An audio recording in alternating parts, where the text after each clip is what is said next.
Yo, what's up? Assalamualaikum warahmatullahi wabarakatuh. Salam kenal dari gue JR. Buat lo semuanya yang belum subscribe, jangan lupa di subscribe. Hari ini gue bakal ngomongin sesuatu yang lebih berbahaya daripada nuklir ataupun bom atom. Karena di era digital ini, kita harus waspada dengan yang satu ini. Karena yang satu ini bisa memecah belahkan bangsa. Kita akan ngebahas soal deepfake. Deepfake yang digunakan oleh seorang untuk membuat sesuatu yang sangat menyerupai aslinya. Kalau kita pernah mendengar istilah clone, inilah clone dalam istilah digital. Bayangkan ada sebuah aplikasi yang bisa meniru persis wajah seseorang dan suara seseorang. Kalau kalian masih kurang paham dengan omongan gue, ini contoh videonya. Either forced to join their militia,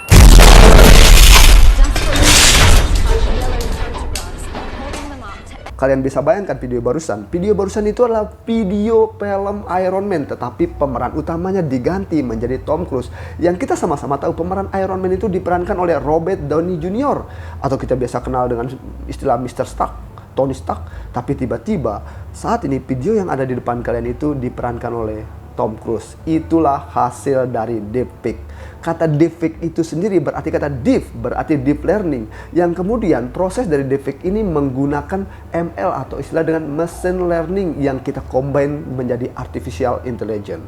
Jadi kalian bisa bayangkan teman-teman, jika nanti di tahun 2024 teknologi ini digunakan untuk campaign ataupun digunakan sebagai black campaign, kalian bisa bayangkan betapa berbahayanya konten yang menggunakan deepfake ini teman-teman. Kalian bisa bayangkan baru-baru ini beredar sebuah video pidatonya Bapak Jokowi menggunakan bahasa Mandarin yang baru-baru ini sudah dikonfirmasi oleh pihak Kominfo dan bahwa teknologi yang digunakan oleh si penyebar konten tersebut menggunakan teknologi deepfake. Dan kalian bisa bayangkan jika penyebaran konten-konten negatif yang dilakukan oleh tim-tim yang benci terhadap kubu-kubu tertentu menggunakan teknologi deepfake ini, kalian bisa bayangkan tiba-tiba Bapak Prabowo dia berbicara saat terhadap sesuatu yang tidak pernah dia bicarakan. Dan bayangkan ketika Bapak Anies berbicara terhadap sesuatu yang dia juga tidak pernah lakukan. Dan bayangkan juga jika Bapak Ganjar Pranowo berbicara terhadap sesuatu yang tidak pernah dia lakukan, dan itu dibuat oleh buzzer yang punya tujuan untuk menyebarkan konten-konten negatif, konten-konten hoax, konten-konten untuk memecah belah bangsa kita. Bayangkan saja teman-teman, jika di tahun 2024 ini banyak beredar konten-konten deepfake. Kita sudah tidak bisa lagi membedakan yang mana yang asli dan yang mana yang palsu. Kalau kalian tidak percaya dengan omongan saya, silakan bedakan ini. Ayo, kira-kira menurut kalian di antara kedua gambar ini, yang manakah gambar yang asli? Tentu gambar yang asli itu sebelah sini teman-teman. Gambar hasil rekayasa deepfake itu yang sebelah sini.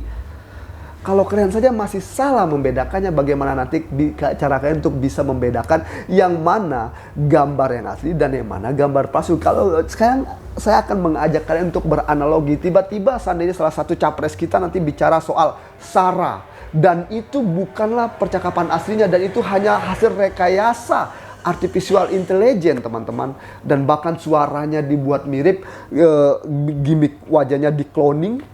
Dan bisa bayangkan perpecahan macam apa yang akan terjadi di tengah kita. Dan bayangkan ketika dia bicara soal rasisme, bayangkan ketika dia bicara soal sukuisme, yang padahal notabene orangnya tidak mungkin bicara soal itu, tetapi karena ada oknum-oknum tertentu ataupun buzzer-buzzer jahat yang sudah dibayar oleh orang-orang yang punya muatan politis di belakangnya untuk menghancurkan kader-kader tertentu, kalian bisa bayangkan kerucuhan macam apa yang akan terjadi di bangsa kita.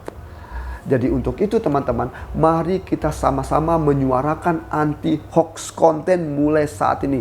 Yang saat ini yang sangat diwanti-wanti oleh Kominfo, akan ramenya beredar nanti konten deepfake ini di laman platform seperti Facebook ataupun Twitter teman-teman. Menurut perusahaan keamanan cyber Kaspersky, dalam keterangan resminya teknologi ini kemungkinan besar diprediksi bakal digunakan untuk mempengaruhi situasi dan opini publik jelang pemilu tahun 2024. Penelitian Kaspersky juga mengungkap terdapat permintaan yang signifikan terhadap deepfake. Dalam beberapa kasus terdapat kemungkinan permintaan deepfake dari individu terhadap target tertentu seperti selebriti atau tokoh publik. Menurut Jenny Sujengen, teknologi deepfake sesungguhnya tidak berbahaya. Wow.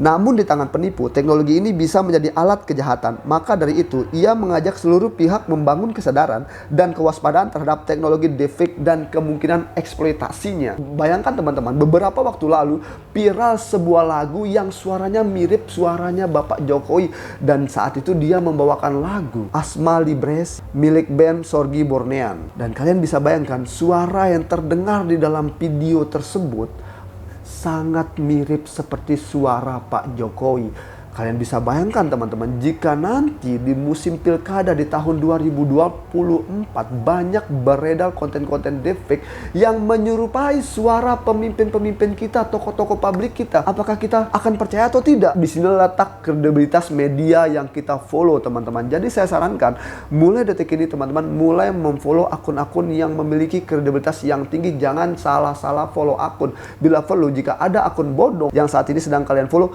mulailah unfollow atau blok. Mulailah memfollow akun yang memiliki kredibilitas teman-teman.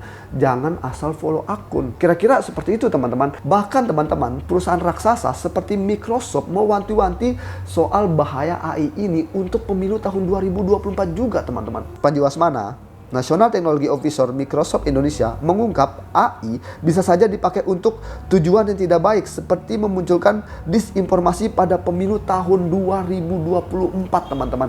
Kalian bisa bayangkan, waduh gue ini udah berpikir terlalu jauh atau bagaimana teman-teman, karena gue bisa ngebayangin ketika ada seseorang yang mengklon wajah gue dan tiba-tiba mengkloning suara gue dan tiba-tiba dia mencoba menginformasikan informasi kepada publik menggunakan wajah gue, suara gue untuk memprovokasi publik. Dan di situ gue ngerasa gue nggak lakukan apa-apa, tapi orang-orang akan berpikir itu gue. Makanya gue bilang di awal konten bahwa deepfake ini jauh lebih berbahaya ketimbang nuklir ataupun bom atom teman-teman. Deepfake bisa berpotensi menghancurkan keharmonisan negara teman-teman. Bom atom jatuh di Nagasaki, Hiroshima, tapi Nagasaki dan Hiroshima masih bisa tumbuh teman-teman. Tetapi bayangkan jika kita sudah terpecah belah sebagai bangsa teman-teman. Karena adanya deepfake ini, jadi mulai saat ini, mulailah kita memfollow akun-akun yang memiliki kredibilitas teman-teman. Jangan asal follow akun, itu saran gue. Sebelum gue tutup, jangan lupa lu subscribe, bagikan video ini. Karena video ini sangat penting untuk negara kita, untuk kita menghadapi pemilu tahun 2024. Agar kita terbebaskan dari disinformasi ataupun konten hoax. Saya Jara Katsuki, Assalamualaikum warahmatullahi wabarakatuh. Jatuh nggak tuh? I'm ciao.